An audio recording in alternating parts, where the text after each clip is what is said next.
Hi, and welcome to this little tutorial on how to use the Wyrd software to be able to extract the data from your Wyrdoscope and import it into the software suite so you can do your analysis. My name is Peter Merry from the Wyrd team. I'm just going to walk you through how this works in a very simple way. So hopefully you can follow along should you not be able to track it through the user guide, which does have all the details that you need in it. So first thing you'll need to do is connect to your Wyrdoscope. So before you can do that, obviously the Wyrdoscope needs to be turned on. So turn it on, press the power button at the back, maybe make sure it's plugged in. It'll be charging then while it's plugged in. Push the power button, which should turn red at the back once it's on, and then give it a couple of minutes to boot up.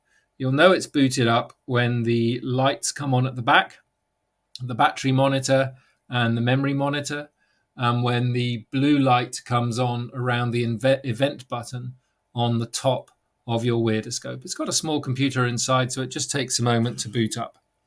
Once you've done that, its Wi-Fi will be available for you to find. So you click on your Wi-Fi button, and there you will see in the list your Wyrdoscope. You select the Wyrdoscope and click Connect. Now, the first time you do this, you're likely to need to enter the password. That password is in the user manual, and you will probably have been emailed it when you ordered your Wyrdoscope.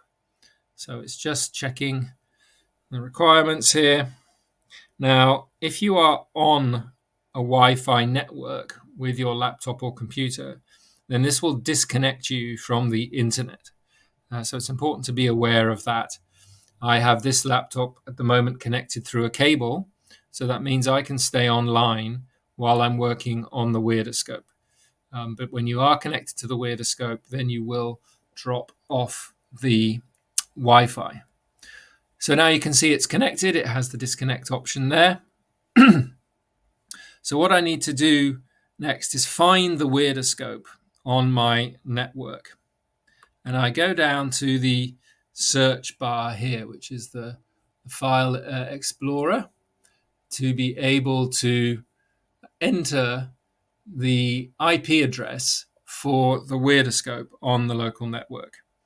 So in the Wyrd software users manual, you'll be able to find this address, but if I type it in here, it's // and then for Windows, this is 192.168.0.1, and then enter that, and there you will find it's opened up the file systems on the Wyrdoscope. So that's good. Basically, this means you have connected to your Wyrdoscope. You can go into the Wyrdoscope data folder, for example, see the audio recordings, and you can see your different files that you have recorded over time. And what's a good idea is to drag the ones that you want into your folder that you've created for your Wyrdoscope. So I'm going to open this folder here where I've got the Wyrdoscope. And let's say I'm going to select a number of files. Let's see. Let's take, the ones from 2023 here. Let's just take the first 6 or something.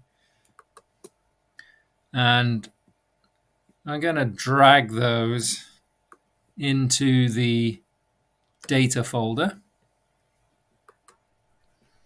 Don't worry, they won't be harmful for your computer. And I'm going to need the Alice ones to go with that. So let's go and find the equivalent ones here. And the first 6 Alice ones. I mean, you can import them all. That's absolutely no problem if you want to. But for the sake of this, and just because we want to load a few, I'm just going to drag some of them across. So what you've done now is you've pulled some of these files, copied them across from your Wyrdoscope into your desktop or your laptop. So here are those files. Okay, so you've got some files on the Wyrdoscope. You can also, if you did audio recordings, you can drag an audio recordings folder across as well. It'll copy that as well. And then they're also in the same place. So this has a lot of recordings in it. I just drag them all across. You could just choose to drag a few of them across, but you will need to make sure you create a folder with the same name here, audio underline recording, so that the software can find it. Okay, so in my folder here, Wyrdoscope folder, I've got 2 files beyond these folders. One is the Wyrd analysis software, and one is my Wyrdoscope license. Your Wyrdoscope license you'll get emailed to you after you purchase your Wyrdoscope. It's a personalized license. You need to make sure it's in the same folder as your Wyrd analysis software. Otherwise, the software won't start. So here I've got both in the same place. I double click my Wyrd analysis software, and there we go. It starts up here. So what I need to do now is to import some data to analyze. So make sure if you're wanting to select a whole folder, you want to select the raw directory here. If you're wanting to select just a couple of files, you select raw files. So let's say we're going to import that whole folder from the desktop. Then I go to select raw directory here. And I find now at the moment it's connected directly to the Wyrdoscope, but I want to go back to my Wyrdoscope file on the desktop. There it is, Wyrdoscope data. So that's the folder I want to import. It's got all my data on it. This is the data folder that you dragged everything into.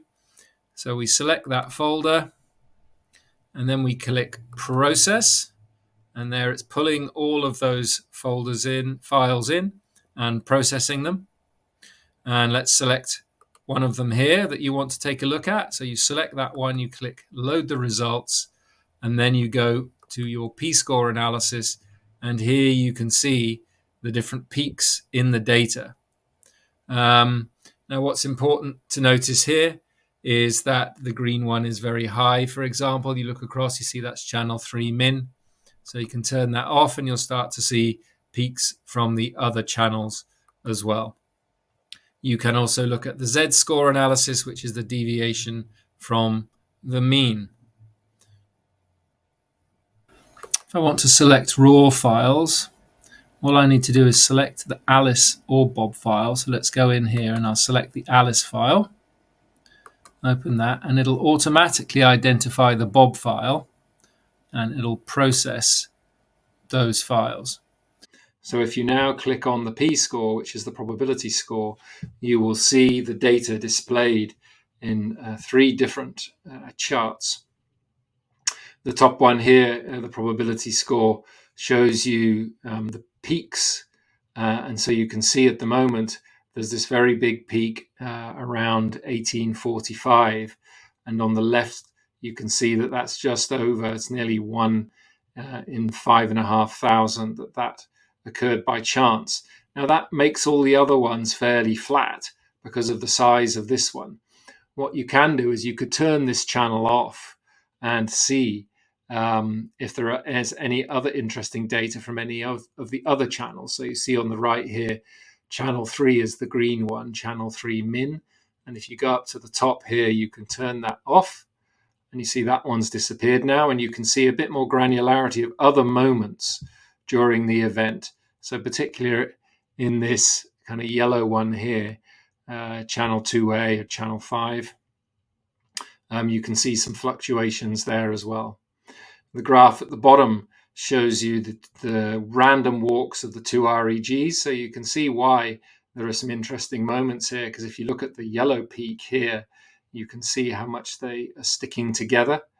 And that kind of probably is what's behind this particular peak here. If we turn channel 3 back on over here, you can see that there's some kind of mirroring going on here in the two data streams. So that is probably what led to the data here. So this is how you can start to look at your data. This pink area demonstrates the period that the audio was being recorded. You select the beginning of the audio here and press play, and you will see that here the audio is starting to come through the program. And this is recorded for a particularly long time, say, nearly two hours or so. If you're recording externally for 2 hours, it's best to use an external mic. That capability will be available shortly, if it's not already when you're listening to this. Usually you would use the audio button just for a short comment about a particular moment, so you can zoom into that moment and listen to the audio file. So this should give you enough anyway to start exploring the data. The Z-score analysis you can look at here. There is more information in the user handbook about how that is different to the probability score analysis, for example. But all the background information on how you can look at these and analyze the data is in the user manual. This video's purpose is just to make sure you can connect to your Wyrdoscope, get the data off the Wyrdoscope onto your computer, and get it into the Wyrdoscope software so you can start your analysis. Good luck.